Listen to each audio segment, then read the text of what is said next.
G'day legends, today I've got a super important video for the entire MMA community. It's got to do with Jon Jones leaving the UFC. Now in the last 24 hours, I've been perusing MMA YouTube and I've noticed everybody is celebrating. I myself have been celebrating wildly. We had a great party last night on the live stream. However, everybody's videos seem to just be hurling it. Absolutely hurling it at Dana White, blaming Dana White for this entire situation. And in today's video, I'm going to go through a timeline of events from the moment that Francis Ngannou said that he wanted to leave the UFC to where we have ended up today. And I'm going to prove to you that not only is Dana White not at fault for this, really that much. Little bit, but not is Dana White really at fault of it. But Dana White has actually been trying to save the UFC heavyweight division and service the fans at the exact same time. Now, I am all for levying it at Dana White when he is messing it up. However, there's not that many YouTube creators out there, not that many people out there that are actually going to give Dana White a little bit of a pat on the back and say, thank you, mate. Thank you for trying to make this happen. And I think once you see this all laid out in front of you in the timeline of events like I'm going to do today, you are going to quickly realize that this isn't because of Dana White. The reason that we are not seeing Jon Jones versus Tom Aspinall, the reason that the heavyweight division has been left in limbo in what feels like forever, is because of Jon Jones. Jon Jones is a terrible, gaslighting, evil, conniving, narcissistic human being. And I think you're going to see that pretty clearly by the end of this video. So, ladies and gentlemen of the chat, let us get into it. Here we go. This is the timeline of events, and it kicks off with Francis Ngannou in 2022 becoming a free agent and wanting to leave the UFC. Now, what caused this friction? This friction was Francis, number one, wanted to have an open contract where he wanted to be able to go and box, which, you know, you've got to be a superstar, the level of Conor McGregor, to be able to go and do that. And if you were paying attention to the situation after it happened, Dana White wasn't particularly happy with working with those particular boxing promoters and said that he would never do it again. Of course, fast forward a couple of years and Dana White is now working with TKO to set up his own boxing league, but maybe that's because he can handle a little bit more control of it.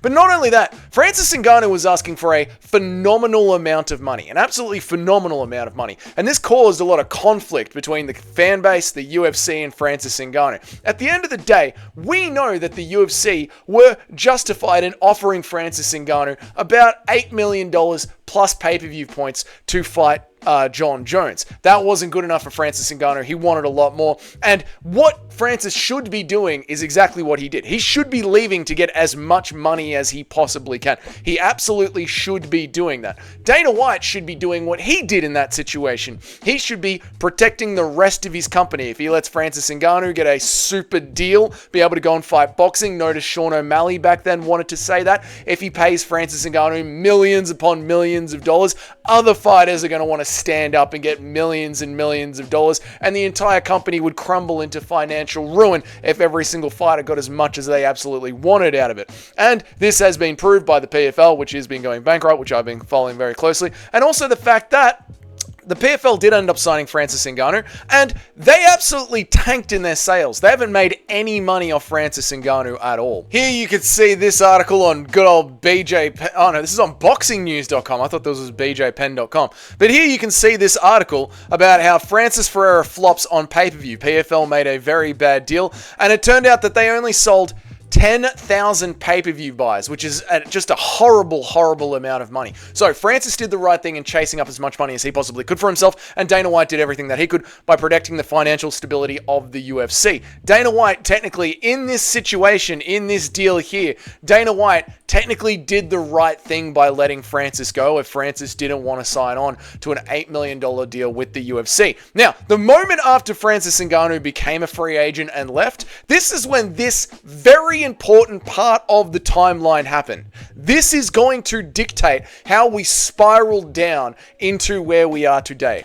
The UFC re-signs Jon Jones, and they sign Jon Jones for an 8-fight deal. Here you can see when this news dropped back here in January of 2023, when there was no chances for Francis Ngannou coming back to the UFC. Jon Jones adds an 8-fight deal to the UFC ahead of his next bout with Ciryl Gane. This has implied that Jon Jones has agreed to fight 8 times at heavyweight to the UFC for a selected price already locked in. So before everything else happens that we now know where we are today, just remember that Jon Jones and Dana White have already sat down in the boardroom and hashed out a deal where Jon Jones has agreed to fight at heavyweight 8 times. And now the heavyweight division begins moving. We have, kicking it off, Jon Jones in March of 2023. Jon Jones versus Ciryl Gane. This is an absolute win for the UFC. Ciryl Gane absolutely shits himself in front of one of the greatest legacies of all time, that is Jon Jones. We have seen fighters do this before. There's particularly in the Israel Adesanya era, where fighters were too scared to engage with Israel Adesanya. This happens quite a bit in MMA, where a fighter goes into the octagon and he ends up fighting the ego or the idea of the fighter rather than the actual person in front of him. And the UFC got an absolute win with this. This is where the UFC's luck was right up there. And this is one of those ones where you go, oh man, is the UFC rigged? As you'll see this timeline play out, you'll see that sometimes things go the way the UFC want them to go, and sometimes they don't. And that's just the name of the game. This one went absolutely the way they wanted it to go. Ciryl Gane got smoked within the first round. Francis Ngannou took 5 rounds to get a pretty iffy decision against Ciryl Gane. This completely legitimized the new line of the UFC heavyweight division. Yeah, you have Francis Ngannou, but he doesn't sell any pay-per-views, and we have Jon Jones, and he does anything that Francis can do except better. We then move on to November of 2023. Jones vs. Stipe is booked, but unfortunately, as we all know, Jon Jones versus Stipe Miocic doesn't go ahead because Jon Jones absolutely blows out his pectoral muscles. This is one of those things where, things just don't go the UFC's way.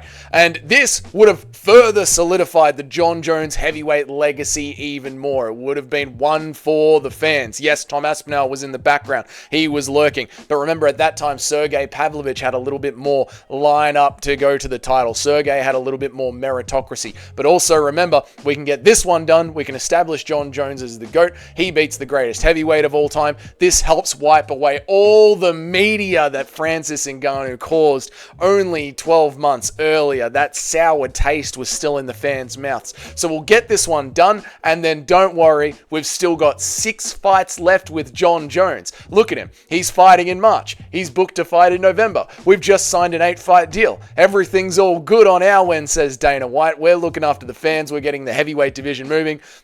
Sergey Pavlovich is there. Tom Aspinall is there. Things are looking bloody great for the UFC. We got 6 fights down the track. Jon Jones has already agreed to them. He's literally signed an 8-fight deal. Now, of course, things don't go that way. Stipe says he only wants to fight Jon Jones. Dana White goes, don't worry, I know what I'll do. I'll bloody make a interim title, and Tom Aspinall wins that. Not planned, but all good. Not the worst thing that could happen. All right, we've got an interim title. This isn't exactly what we wanted, but we'll figure something out. So, what do we do in the meantime? In July of 2024, Tom has his first defense, and we try and keep the fans happy. I say we as in the UFC. The UFC are trying to keep the fans happy.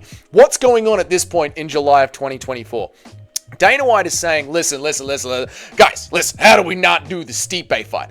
Dana is sort of committed to that. And I'm sure there's been negotiations that have been going on behind the scenes now that Tom Aspinall is the interim champ, where Dana's gone, John, you got to fight Tom Aspinall. And John has been saying to Dana, I'll fight Tom Aspinall, but I want the Stipe one. I want it for my legacy. I want legacy fights only. And Dana White's gone, oh, God, this guy is so hard to deal with. All right. Here's what we'll do. New plan. We'll keep the fans happy. We'll keep Tom happy. We'll keep everyone happy, and we'll do Tom versus Ciryl Gane as an interim title. We, the MMA YouTube community, absolutely blow up. What do you mean? This is crazy. This is insane. Dana's like, just calm down. I promised it to Stipe. He hates it. He hates this situation. You can see him hating this situation. But Jon Jones, he signed on to fight 6 more times in the UFC. He said he'll fight Tom after the Stipe fight. So this one happens. We get this one out of the way. Try and keep the fans happy. At least keep the heavyweight division moving. And it's good for Tom Aspinall as well, because he's got the loss on the record to Curtis Blades. So you satisfy Tom's cravings by fixing his resume.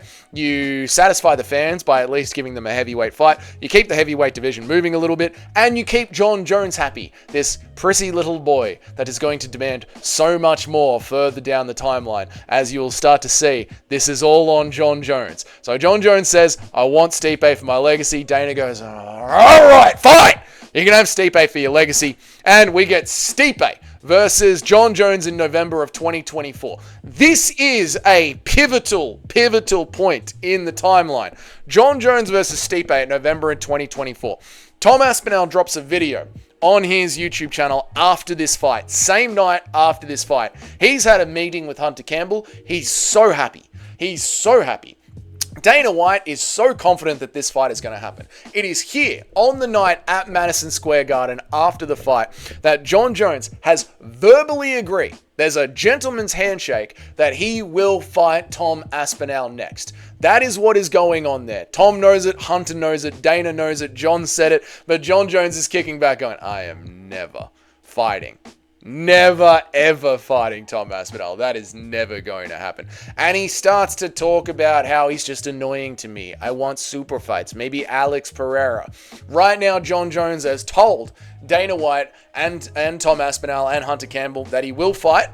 But Jon Jones starts doing Jon Jones's things. He hits the media. He starts getting the fans involved. He's trying to gin up the fans' interest, trying to see if there's anywhere else that he can wiggle out. Can he get a Derek Lewis? Can he get an Alex Pereira? He's trying to duck and weave and wiggle his way around, but this is just getting the fans annoyed, getting the fans to want to see the Tom Aspinall fight even more. This doesn't concern Dana White that much. In fact, I'm sure in the back of Dana White's head, Dana White's like, Jones is just doing Jones things. He's riling up the fans. He's getting them angry. So, this is November of 2024. We bloody enter Christmas, mate. We bloody enter Christmas. Dana White is as happy as he can be. He's on his Christmas break. He's having a great bloody time. He's like, yep, the handshake's been done. We're going to have Tom Aspinall later in the year. The super fight in International Fight Week. Oh, no worries. It's sorted out. We're going to have Islam Makhachev versus Arman Tsarukyan. We're going to have Alex Pereira versus Magomed Ankalaev. We're going to have Jon Jones versus Tom Aspinall. Man, 2025 is going to be a good year. I'm going to start boxing. Everyone's going to love Power Slap. The world is so good. Dana White's bloody loving his Christmas break. Little does he know, 2025 is about to be the worst year of all time for the UFC. Moving on next, January of 2025 kicks off and Jon Jones demands the big number. Jon Jones wants $30 million of January 2025. Joe Rogan claims Jon Jones is demanding $30 million to fight Tom Aspinall, and I hope they pay it, man. This guy deserves it. Now, something incredible happens at this point. Something that nobody expected to happen. And this is what happened down with the Cyril Gane fight. Cyril wants Francis Ngannou. Francis Ngannou wants big money, but he's only been in the UFC for a couple of years. The UFC have already dumped a whole bunch of promotion into him. Remember the hits as hard as a forward Escalade thing? Remember how much they built Francis Ngannou up? At this stage in Francis's career, especially not too far detached from the Derek Lewis fight, the very close Cyril Gane fight, Francis Ngannou asking the UFC for $30 million is fucking ridiculous. However, Jon Jones has been in the UFC for 1,000 years, and they haven't really been pumping that much promotional money into him because he's already an established brand name. Also, Jon Jones versus Tom Aspinall is the big marquee event of 2025. This is their UFC 300. This is their UFC Sphere. This is their DC versus Stipe Miocic. This is the fight to make. Plus, the UFC are working very closely with Saudi Arabia for TKO boxing, and Dana White does the most unexpected thing ever. He fucking goes, yeah, all right, mate. No walkers. Jon Jones absolutely shits bricks at this point. Absolutely shits bricks. And he goes, I'm also going to need 6 months to get ready. This was in March of 2025. Now, there's no way in hell is Dana White going to say yes to a 6 months holding period and $30 million. There's no way in hell. Well, this is in March. So, it's not the best outcome ever. Dana was hoping that we would get Jon Jones versus Tom Aspinall on International Fight Week, but it looks like Ilia Topuria versus Islam Makhachev is going to be happening on International Fight Week. In fact, Hunter Campbell is going to go all the way to Dagestan to try and convince Islam Makhachev to say yes to the Ilia Topuria fight.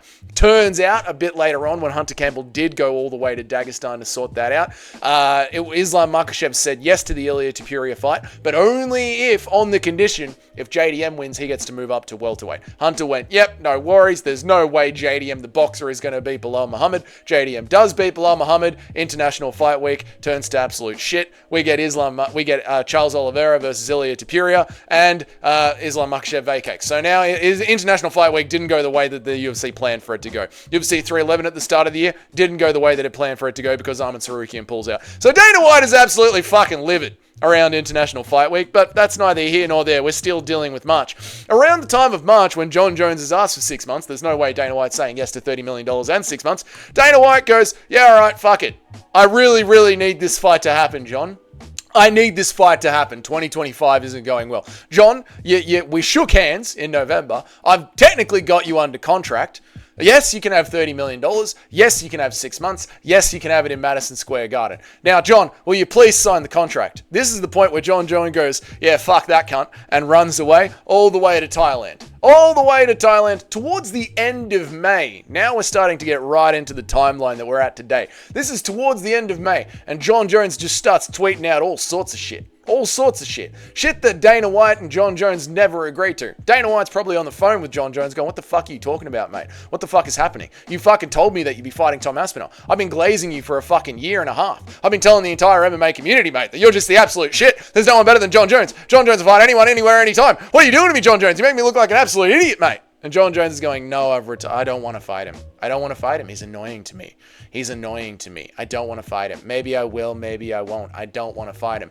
At this point, Dana White is still convinced that he can make the fight happen. He is trying to get it done for the fans. The fans have been screaming about this fight. The fans didn't get Islam versus Arman. The fans didn't get Islam versus Arman, Islam versus Ilia versus Islam. They didn't get that. Dana's like, you've said yes the whole time. And this is the thing that the MMA community is missing. Up and since May 2023, Jon Jones has said, I'll fight 8 heavyweights. He's fought 1. He's fought 2. He said he'll fight Tom after this. Here he said he'll fight him. This is November. This is November. It's July, guys. 6 months ago, Dana White had a contract in his hand for 6 more fights and a handshake that Jon Jones would do this. This isn't Dana's fault. Everything leading up to this has him up to this moment here of Christmas. Up to this moment here in Christmas, everything has been going not perfect, but towards Jon Jones will fight. So Dana's hearing the fans flip out because of this one. But he knows in his back pocket, dude, he said yes, he's going to fight. Here in March, when Jones is like, I need 6 months and $30 million. Dana said yes. In March, guys. If you're Dana White, every time you call Jon, he says, I need this, I need that, I need this, I need that. You say, yeah, no worries. November, all right, fine. Then the dude runs away to Thailand and starts clowning things on Instagram. So, Jon Jones flies back from Thailand. We're now at the middle of June, end of June. And Dana gives him the contract. What are we doing, mate? You need to sign it. We've got to book the venue. We've got to start booking in fights. We announce fights. This is the UFC, right? The UFC announce fights 2 months before they happen. Generally, unless things are going wrong, they like to announce them 2 months before they happen, which means they like to have the contract signs 3 months before they happen. We're talking November, right? That's 6 months away. We're getting to the point now where it's like, all right, if you're going to do it, you're going to do it. It's time to sign. It's time to sign. Jon Jones says no. No, I'm not going to sign. Tom Aspinall, at the very start of July, it's the start of July, becomes the official UFC heavyweight champion. This has been Jon Jones fueling his own ego and narcissism the entire time. Gaslighting and lying to the MMA community. Around this point, around Christmas, is when Jon Jones was trying to duck out and fight Alex Pereira. He was hoping for an Alex Pereira fight. Until Alex Pereira lost to Magomed Ankalaev. That's when this shit started to kick in. And that's when Jon Jones ran away. The moment Alex Pereira got knocked out, Jon Jones knew that Alex Pereira wasn't going to be moving up to heavyweight to fight him for a super fight. There was only 1 fight left. And he's already signed to the UFC for 6 more fights. He's got nowhere to go. So the dude ran to Thailand. Embarrassment. Embarrassment. As far as I can see, this hasn't been Dana's fault. This is Dana saying, we're not going to overpay you. You're not worth it. We'll sign the GOAT. We'll set up the GOAT with the new young gun. We'll set up the GOAT with the old young gun. Shit, that didn't go our way. Well, we'll let the young gun fix his resume and we'll keep the fans busy while the old GOAT gets what he wants. He gets his little Christmas present. Done. All right, now you're going to fight? No. Now you're going to fight? No. Now you're going to fight? He's annoying to me. Jon Jones is a duck.